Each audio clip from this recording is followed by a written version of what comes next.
Good evening, everyone. Welcome back. I'm Christopher Hoyer. I'm the acting director of the Research and Academic Program here at the Clark, and I'm thrilled to welcome you to tonight's lecture by Decade Fellow Delinda Collier, Associate Professor of Art History, Theory and Criticism at the School of the Art Institute of Chicago. A specialist in contemporary African art, Delinda received her PhD in art history from Emory. Her 2016 book, Repainting the Walls of Lunda, Information, Colonialism, and Angolan Art, which is a really superb study even for non-specialists, examines issues of post-independence Africa and their crossovers with reproductive media. Delinda puts it this way, very simply, quote, Africa troubles media, end quote. And the book really interrogates many of the more facile theories and romantic constructions of, quote, analog Africa, the boundaries between art and cybernetics, and the firewall between the colonial and the post-colonial. Delinda's other work has appeared in journals such as Third Text, African Art, Critical Inventions, and Art South Africa. Now, across her work, she consistently demonstrates a commitment to the reconceptualization of technological shifts in post-Cold War Africa in order to expand extant rigid notions of the art object and of art making, a question which is extremely germane today. And I want to point out again, this is work that really has implications across art history in that it really looks to a broader scheme. It looks to the economic and political shift away from territorial colonialism and toward information neocolonialism in our neoliberal world today. I think she'll speak about this evening. So while at the Clark, Delinda has continued to elaborate on her common interests in medium and mediation. Her project here, called Essays on the History of New Media Art in Africa, examines the homeless, amorphous new media which characterizes digital art in Africa, which in many ways defies categorization. Now, her lecture tonight, which I believe is taken from that work, turns to film. And it is entitled simply, as you can see, Natural Media, Light, Water, and Wind in Souleymane Cissé's Finye and Yeelen. Please join me in welcoming Delinda Collier.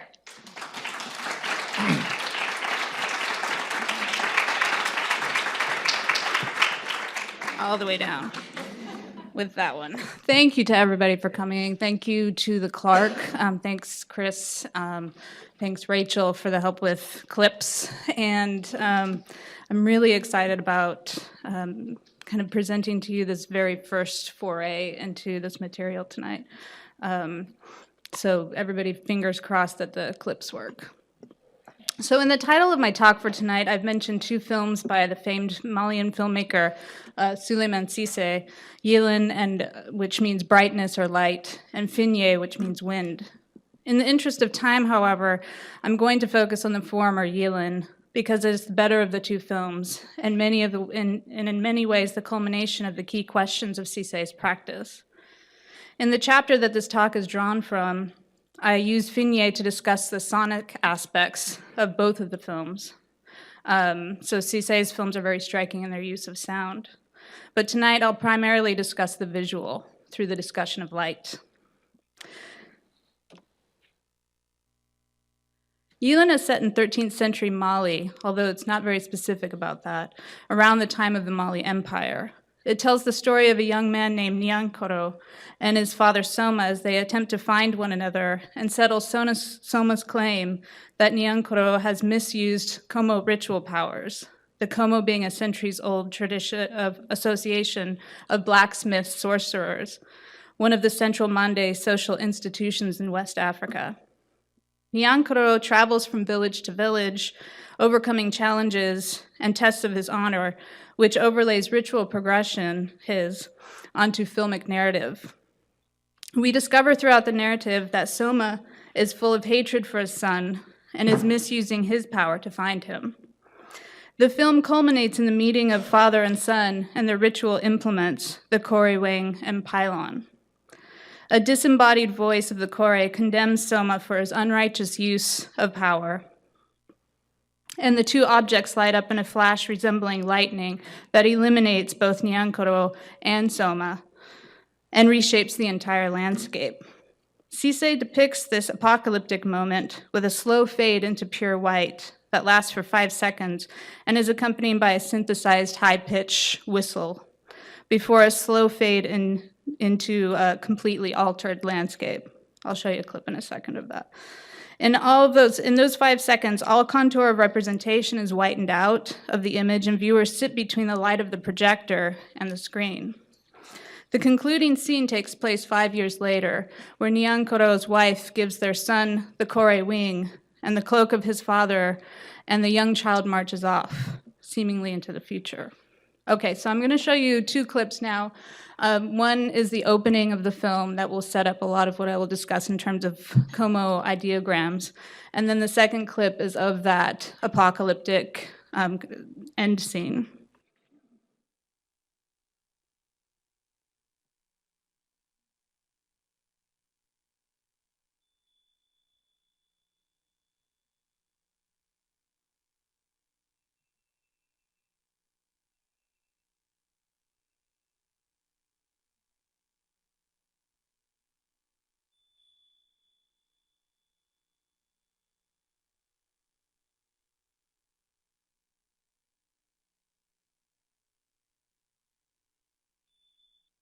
Okay.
Starting with Finye, but developed in Yeelen, Cissé engages with West African medieval knowledge as it relates to the medium of film.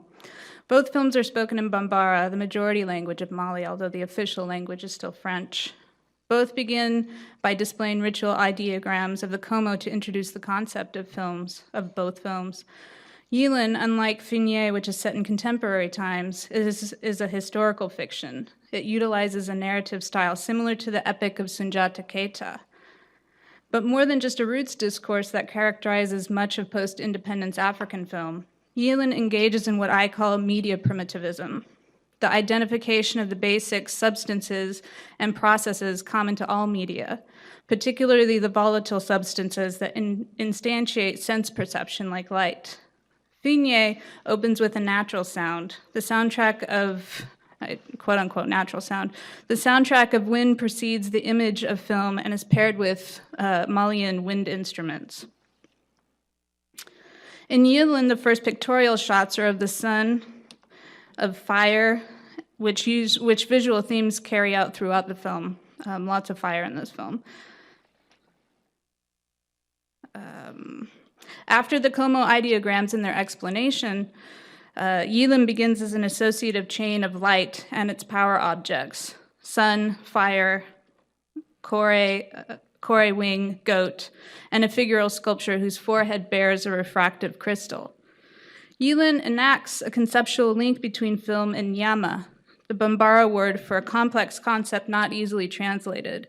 Some correlatives include energy, power, flux, potency, life, spirit, means, etc. One translation of nyama, power or means, is close to the definition of medium in Western literature.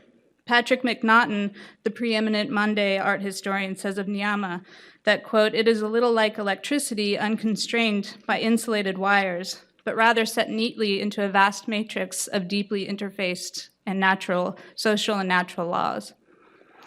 Thus, the 5-second sequence of brightness that eliminates the main characters is an apocalyptic release of Nyama in this reading, of the magnitude of a lightning strike. This release also reveals the basic mechanism of the film apparatus, the projector and screen, where light and language come together, much as they do in Como practice. In optical terms, Yeelen's visual inventory includes both that which we look through and that which we look at. Some of the interpretive stakes of Yeelen can be found in the opening where we see the sentence, "Heat makes fire, and the two worlds, earth and sky, exist through light." The ambivalence of this statement regards the causality of light. We might recognize this as the classical problem of perception. That is, light or brightness, or its quality, gives rise to the dialectic of earth and sky. On the one hand, this is the way that Walter Benjamin understood the light or air around a work, its atmosphere, to constitute a milieu, which he extends to the social in addition to the aesthetic. On the other, it considers the technical use of light in all stages of the cinematic endeavor, including the film apparatus and the basic function of film language. Yeelen suggests a way of understanding at least this film, if not others, based on the logic of Como, of the Como ideograms. Light, earth, and sky exist in a mutually reinforcing association, the drama of which we only see unfold in glimpses, like the flickering light of a fire, or more dramatically and rarely, lightning. Yeelen is Cissé's 11th film. It is his 4th full-length film to be set in Mali and to use Bambara as its language, spoken language. The first is Den Muso, translated loosely as The Small Girl, of 1975, which tells the story of a mute girl who was raped and not helped. The second, Bara, of 1978, Bambara for Work, tells the story of a factory manager who has an ethical awakening when observing the mistreatment of his workers. The third, Finye, 1982, is about student uprisings against a corrupt military government. Finye and Yeelen are his only films that open with these ideograms. Yeelen, which was filmed from 1984 to 1986, and released in 1987, was a departure from social realist film and the pioneering work of his colleagues Ousmane Sembène, Djibril Diop-Membeti, and Sarah Moldor. Like Sembène and Moldor, Cissé was among a large number of African students educated at the Soviet Gerasimov Institute of Cinematography, which taught him the history and practice of revolutionary avant-garde filmmaking. Speaking of the years he spent there in the late 1960s, Cissé stated that what he saw in Soviet films and what he experienced in Mali just after independence were similar, noting the energy of filmmakers for a social, if not socialist realism that directed attention to the worker and those exploited by Western capitalism and colonialism. But as with other African filmmakers at the Gerasimov Institute, he found what he learned there to be somewhat lacking for the specific situation of post-independence Africa. Most filmmakers and artists who went there agreed about their encounters with racism and a lack of knowledge about Africa, this being the underside to the Soviet aid to African nations during the Cold War. Returning to Mali in 1970, Cissé worked for a time with the Malian Ministry of Information while establishing his own practice. Bara marks a beginning of Cissé's critiquing the rising African elite and the post-independence political trajectory of Mali. Cissé's 3 Bambara film titles, Labor, Wind, and Light, show his various stances on cinematic realism. In Bara, or Labor, the opening shots are of a male body against a black background, beads of sweat forming on his back. Labor is represented by its most basic signifier, sweat. In Finye, the correlation of wind and political change relies more on a metaphor. And by the time we get to Yeelen, the relationship of realism, whether social, political, or otherwise, is diverted into what most critics call an African science fiction film. That is, they claim that Yeelen operates according to grand cycles of destruction and creation. Many have compared Yeelen to Stanley Kubrick's 2001 Space Odyssey of 1968, noting similar opening scenes and apocalyptic themes. Other critics complain that Yeelen was a calabash film meant to entertain Northern audiences with the novelty of a real African tale. Yeelen has spawned a large literature, mostly in French, including a full-length monograph by film theorist Samuel Leliev. Almost every account of the film passes through a series of statements on the problem of indigeneity, which is common in writing about African film. Mantilla Diawara is the biggest proponent of the popular theory of the African filmmaker as griot, which reading Yeelen seems to support given the proximity of blacksmiths and griots in West African culture.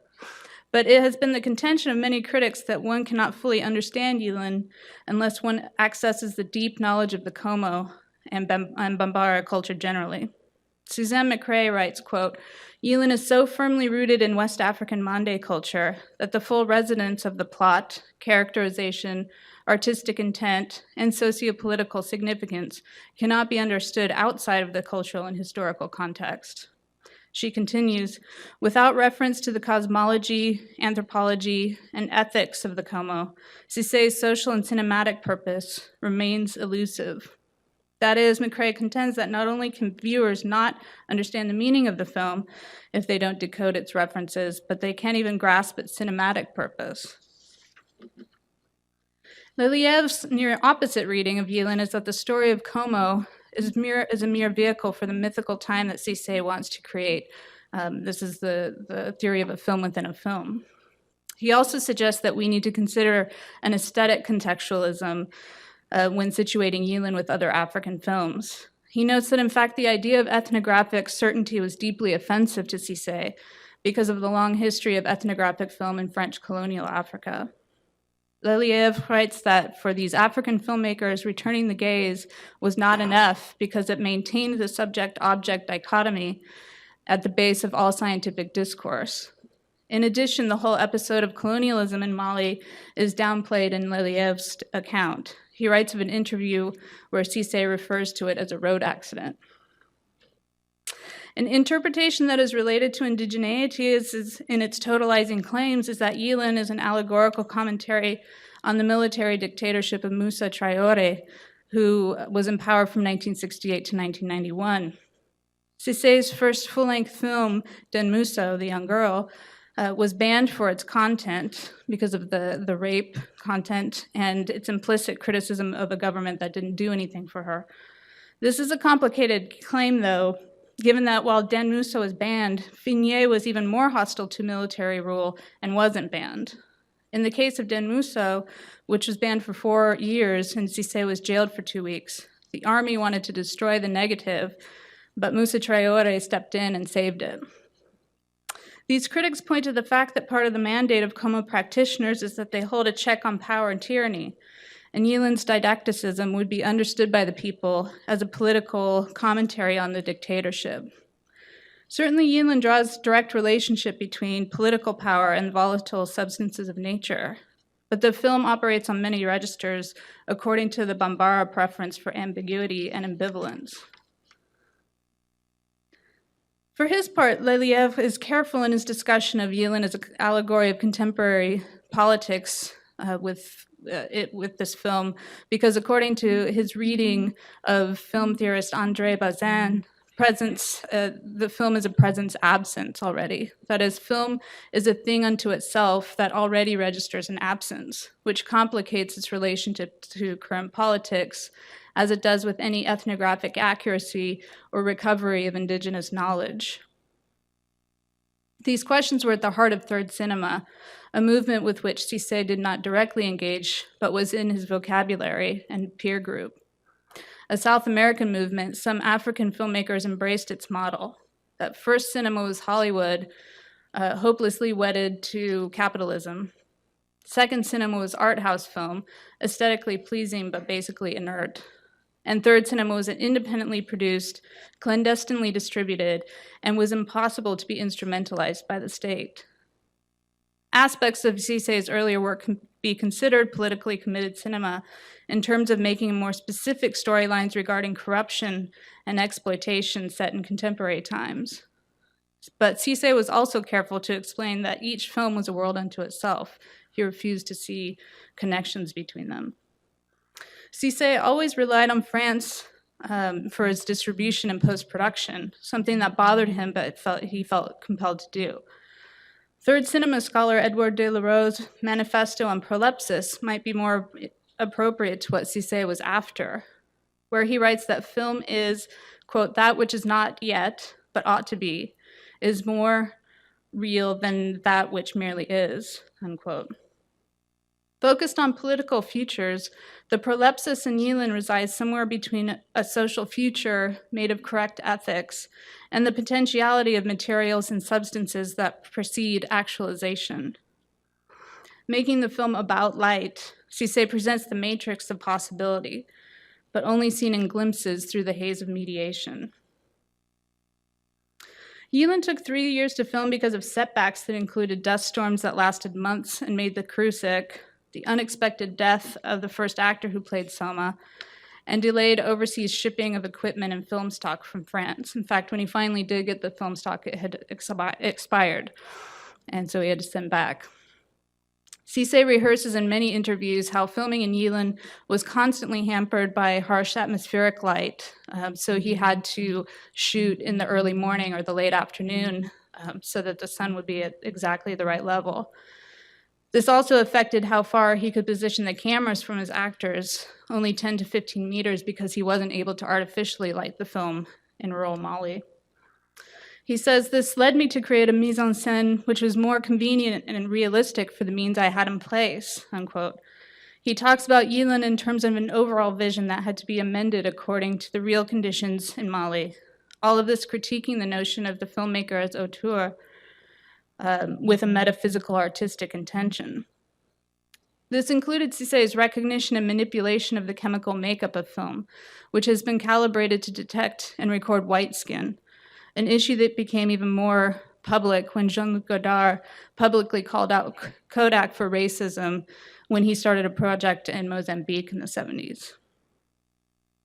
Inventing new ways to counterbalance, institutionalize color calibration, and chemical formulas required a careful engagement with atmospheric light, approaching it as if it and the film had its own subjectivity.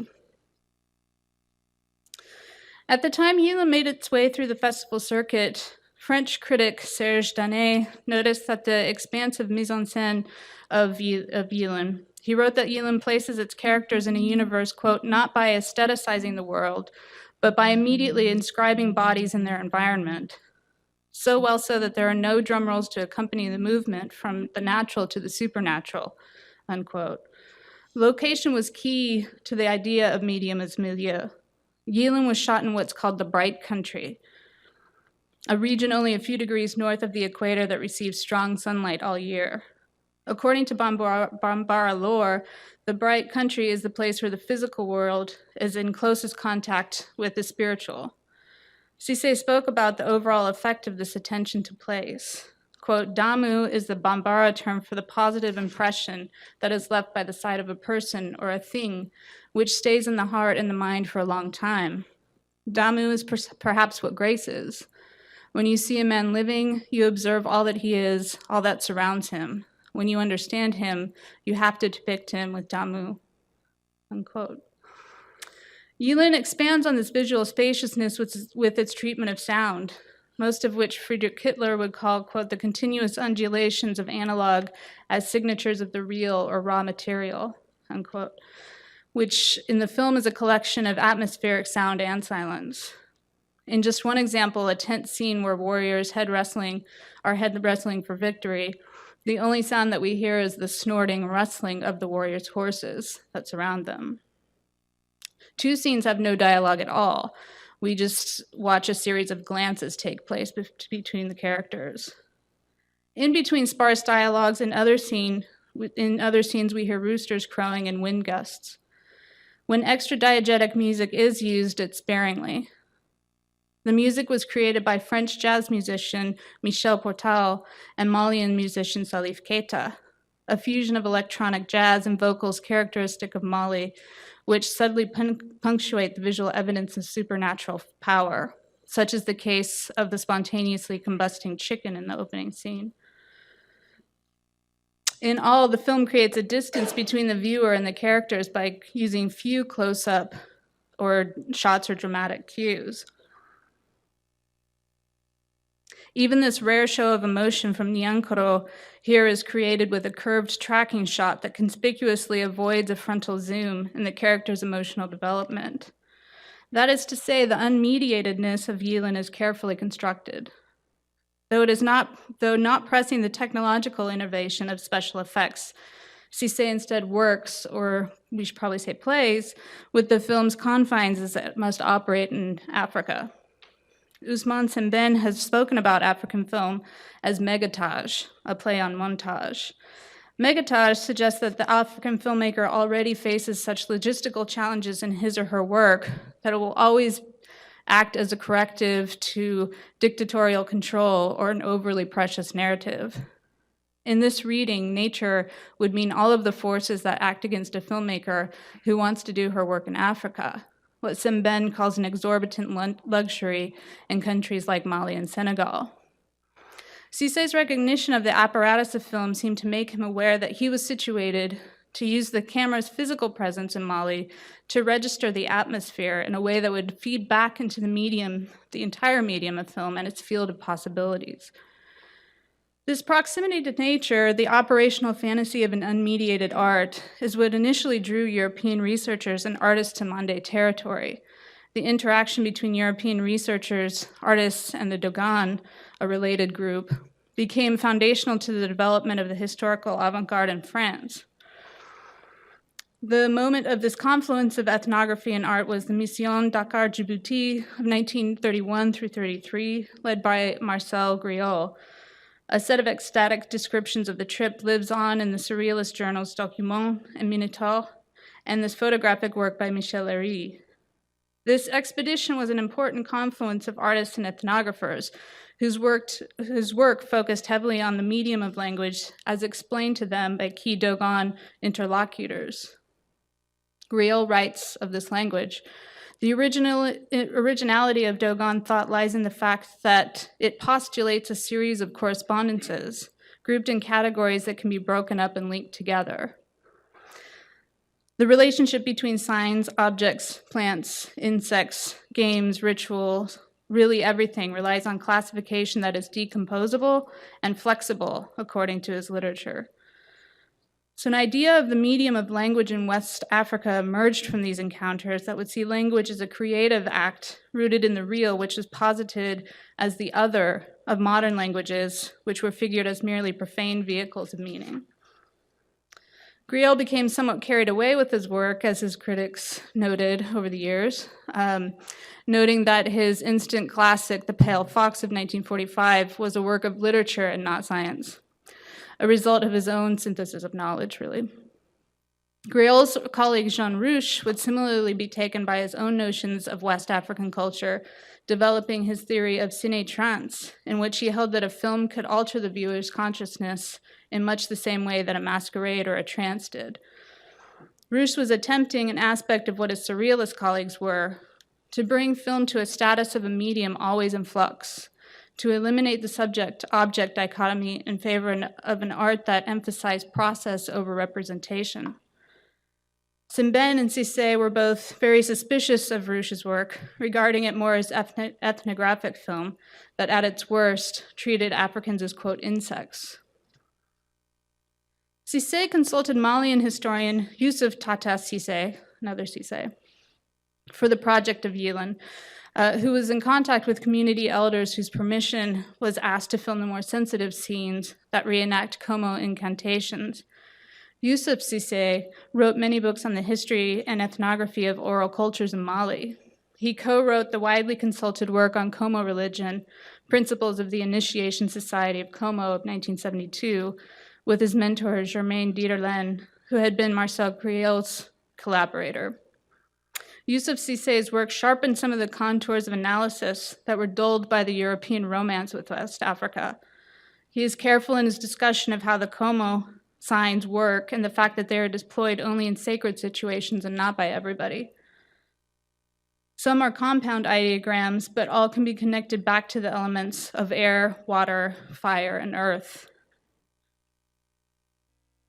For instance, the sign for wind or air, the title of Finye, in Dieterlen's legend is an elemental image. That is, it is not a compound ideogram, but it's already at its simplest form. In the estimation of both Dieterlen and Yusuf Cissé, Como language is not a neutral carrier of meaning.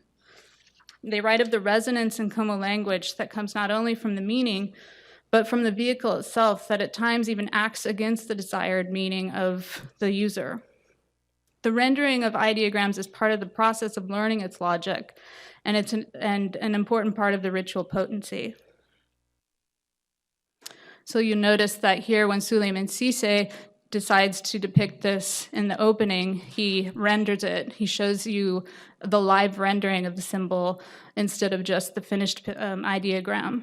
So he's showing us here the earth pointing down, or the sky pointing down, the earth pointing up, and the vertical line of light uniting those two realms.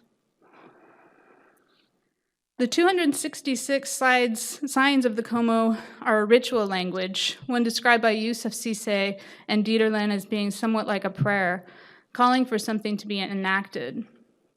266 roughly corresponds to the gestational period and days of a human being. All 266 belong to a web of natural signs that tie occult knowledge and esoteric knowledge to objects, substances, human and non-human bodies, and implements. So when Michael Tausig asks us to imagine living in a world whose signs are natural, he refers to these logic systems where nature is full of signs to be read. In fact, there is no separate sphere called nature, and thus no sphere called the supernatural, which makes it difficult to find approximate terms to describe how Como language functions. In their relationships with the whole system, these symbols also preserve the possibility of an unseen causation. They become, in the parlance of media studies, extensions of man, not metaphysical, but rather associative and approximate to basic elements of air, water, fire, and earth. For Souleymane Cissé to introduce Yeelen with the Bambara script is a charged act, which sets it apart from most cinematic projects. To follow the logic of Como ideograms in the film medium is thus a different endeavor than what Sergei Eisenstein argued in relation to film and ideograms in his 1929 essay, The Cinematographic Principle and the Ideogram.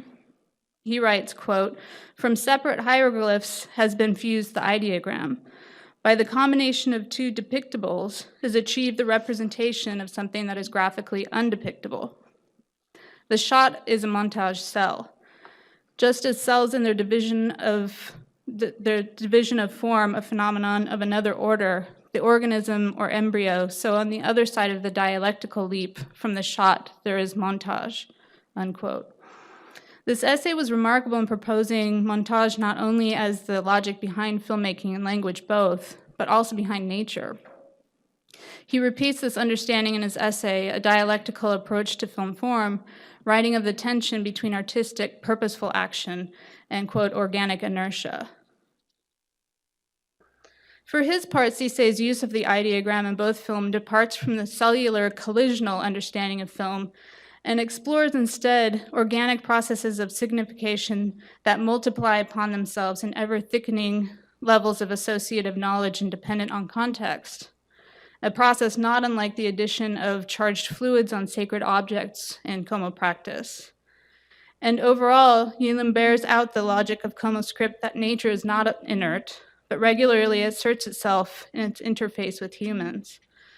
It is a model that profoundly de-anthropomorphizes film. Indeed, by invoking but not naming Nyama as the correlative of film, Yeelen rejects the notion that revolutionary film needed to be realized in a dialectical play of fixed signs, an analytical endeavor. On the other hand, invoking Nyama carries the danger of subordinating it to a Western idealism or essentialism. Indeed, as Christopher Wise has pointed out, Nyama has either been subordinated to Greek metaphysics or humanist ethnography, with little choice in between the two. The methods by which scholars have attempted to write about Nyama closely matches with the politics of doing so, as exemplified by Cheikh Anta Diop, the Senegalese historian famous for reclassifying language types in Africa and arguing for the relationship of ancient Egypt to pre-modern African cultures. While Diop's methods and conclusions were highly controversial, his goal and that of his students and colleagues was to excise a place for a philosophy wholly outside of the West. In fact, this philosophy, if taken to its logical completion, would be a non-philosophy. Wise notes that few writers were willing to see the implications of their research on Nyama to that level, which would be the abandonment of the analytical mode. And though Yeelen seems to gesture to the non-analytic by way of the singularity of light, the buildup to the final light scene is a series of references to the apparatuses through which we perceive such abstract concepts and substances. And it is a film in many ways about optics. Oops, I missed a slide here. I'll come back to this probably during discussion, because this is where the book describes fire as also lightning. In an early scene, Nyankoro divines the truth of his father's intentions when he sees a reflection in a bowl of water that he spits into, a technique that diviners use to activate a different register of vision. The Corée wing and pylon both bear refractive crystals that are also seen on the forehead of this como-anthropomorphic sculpture. And by the way, these crystals are not found in Bambara art, so this was wholly a decision on Cissé's part to include them in the film. Similarly, light is seen in many registers and usually through the semi-diaphanous, dust-filled wind or atmospheric haze.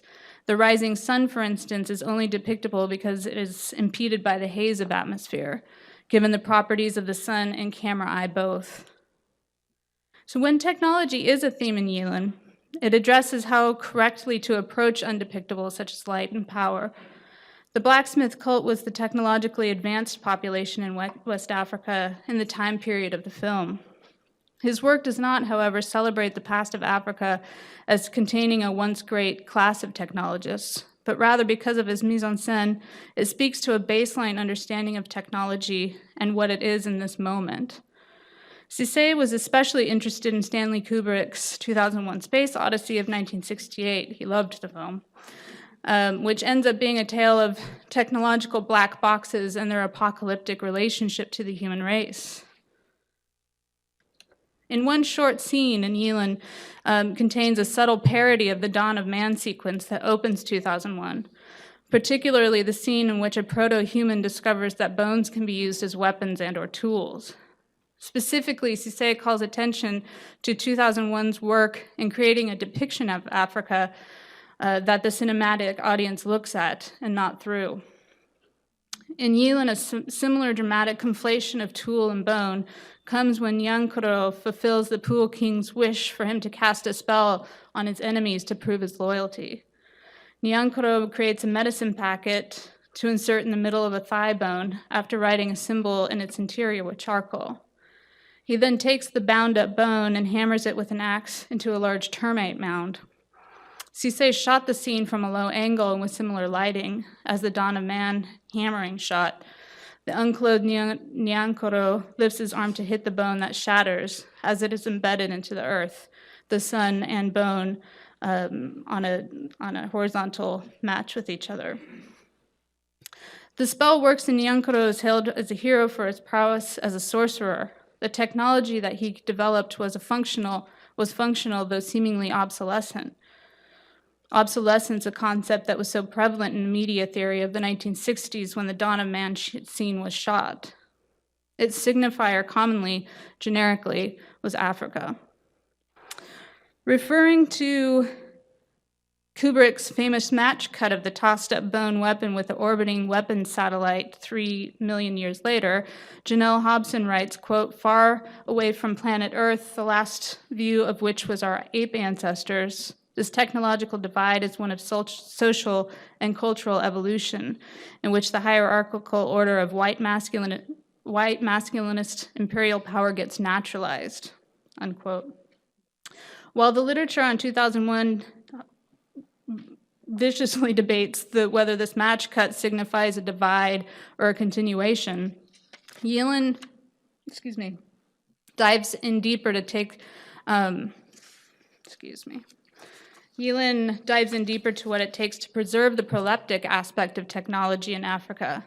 In this particular scene of Yeelen, our attention to medium shifts back to the localized specific object that is both a tool and a weapon, all dependent on a shift in perception of the bone as a latent tool, that is, possessing characteristics beyond what is visible.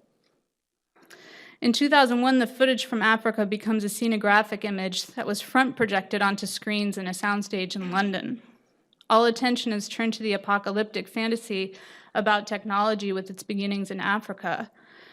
It is no longer the diaphanous medium or milieu, but one of many technological innovations of a mise-en-scène that 2001 achieved with its massive budget. In Yeelen, the special effects are rather distilled into the simple irrealities, perhaps surrealities, only possible in film. In this clip, a simple reverse motion post-production technique. In the quest to eliminate dialectics, Yeelen's culminating scene eliminates the contours of signification and brings us to a baseline of film's apparatus. Yeelen does so, however, within the confines of this narrative, which suggests to me that his real object of inquiry is how to represent Nyama through the medium of film. It barely matters, however, because they share so many of the same problems of visuality. In its approach to the undepictable, Yeelen reveals the duality of light in film. In the shot where Nyama is released onto a white screen, all interference and that signification in film is removed, and the two light sources of the projector and the projector lens, and we can kind of see that happening in this room, the projector lens and screen face one another in the dual functions of light, reflective and refractive. We, the bodies that occupy the space in between, are bathed in light. Thank you.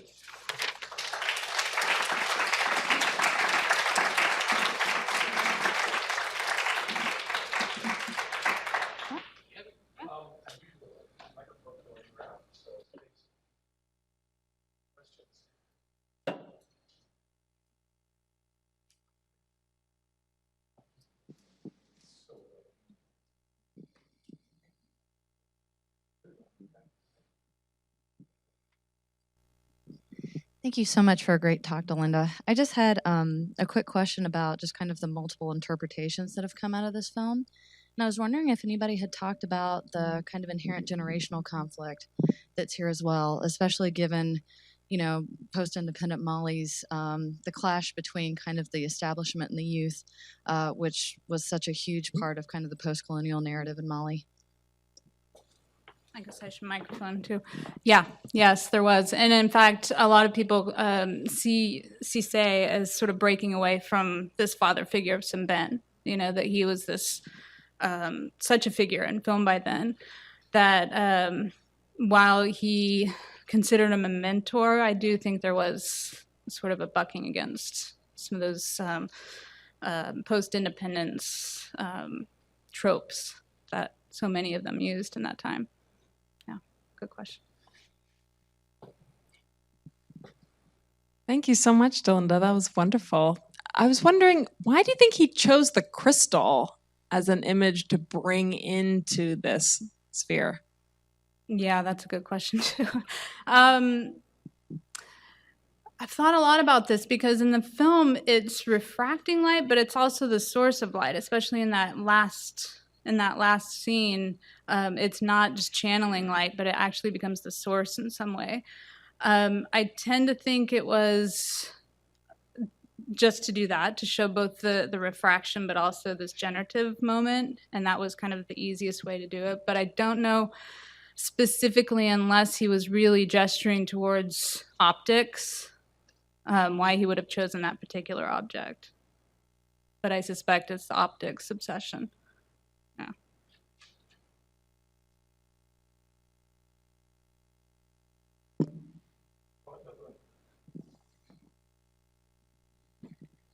Thank you very much, Delinda. Correct me if I'm wrong, but I felt like you mentioned very briefly that Cissé had conceived of his body of work as being, sort of a set of independent works, not as a kind of trajectory or, as a series.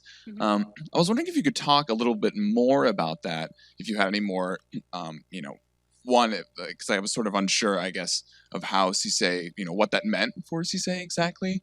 And then I guess also what, how you think about that in relationship to, looking, really as looking at his body of work, whether you find that holds or, what your thoughts are on that generally. I mean, I don't think it really holds, but I'm always suspicious of people who want to completely contain their works into these, little monads, that live without context or relationship to each other. So he's also, in interviews, he's a trickster. So he likes to say things that he knows will sort of confuse the issue.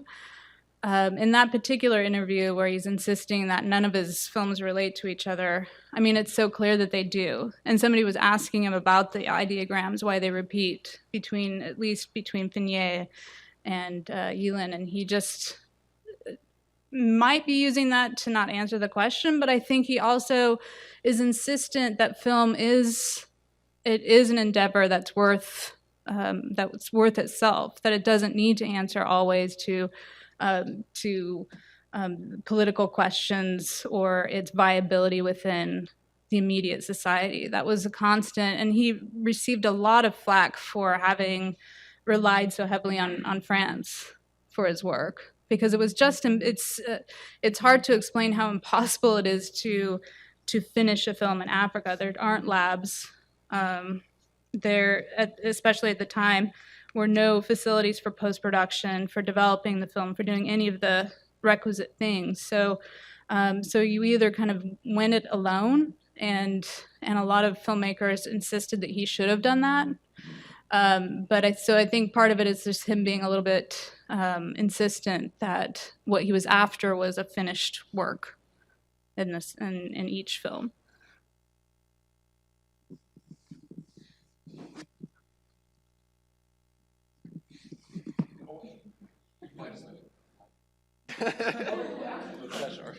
But so that with the idea of finished, was he really conceiving of finished in a sense of like a kind of, maybe Western European formal polish, or No. Why? I guess I'm wondering about that idea. No, of I think just as in terms of an idea that he set out to make, and he considered it a work of art, or a work that was contained within itself. And I don't think that's necessarily a Western conception. Certainly you can have I don't know what kind of random example to bring up, but this idea of something that had completed itself, right, that it circled upon itself and was completed, I think is more what he's after.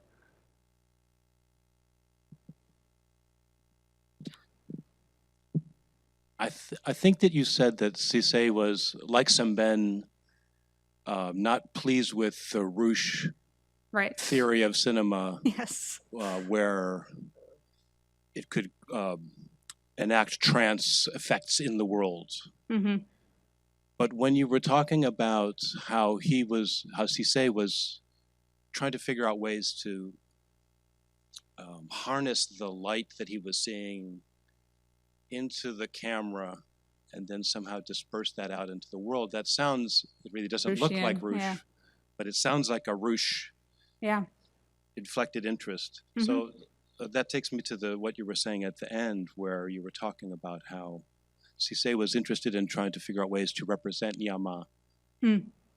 And I'm wondering if maybe he was also trying to find ways to enact Nyama. I think so, yeah, without kind of falling into the same trap that Rouge did. Treating people like anthropological Exactly. objects. And Rush was, I mean, he was, again, kind of widely despised by these guys, but also admired. You know, he was also kind of one of those foundational figures that you had to deal with if you were going to do film in Africa.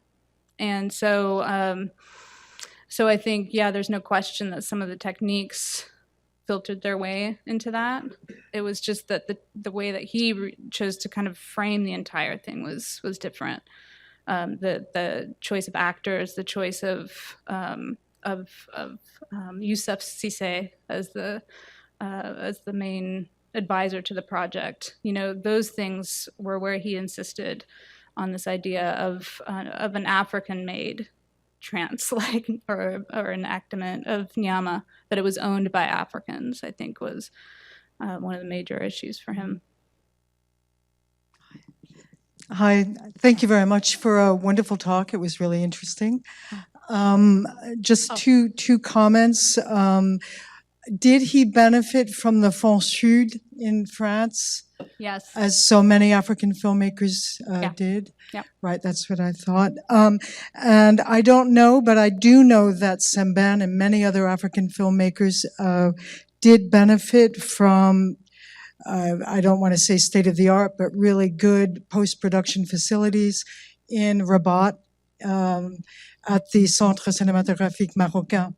And they still do, actually. I know Sembène did, and maybe Cissé did. Maybe he did. This film did not get post-produced there. It was in Paris, and I'm forgetting the name of the lab or the studio. It was, I think, something having to do with light, actually. But no, as far as I know, I don't know with the rest of his films.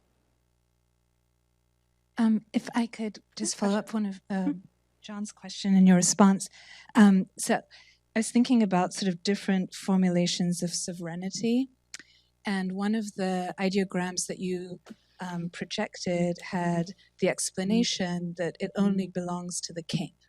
Right. And I was wondering if you could talk about that a little bit more and how that might relate to the way in which the film engages with the realization of these ideograms. And so how is Cissé seeing himself as a filmmaker in that cosmology? That's such a great question.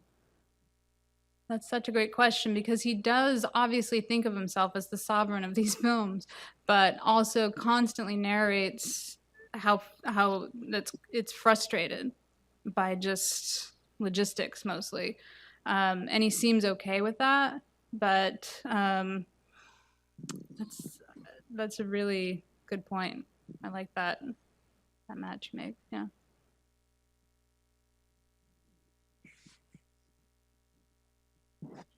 Again, let me add that thanks and credit. That was glorious, Delinda.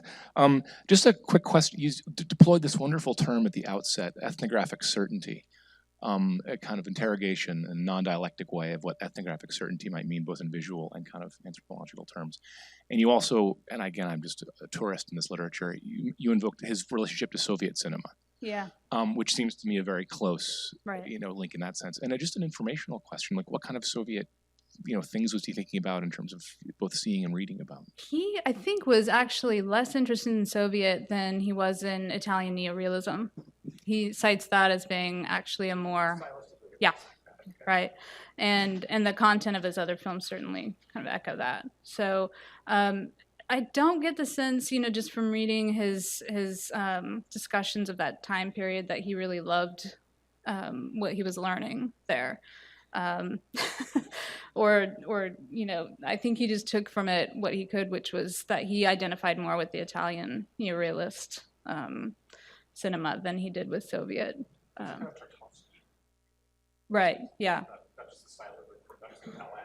Yeah, and he would never say that if it were there. I've never seen him mention any kind of influence, direct influence in that regard, other than the fact that, of course, he went to school there. Yeah.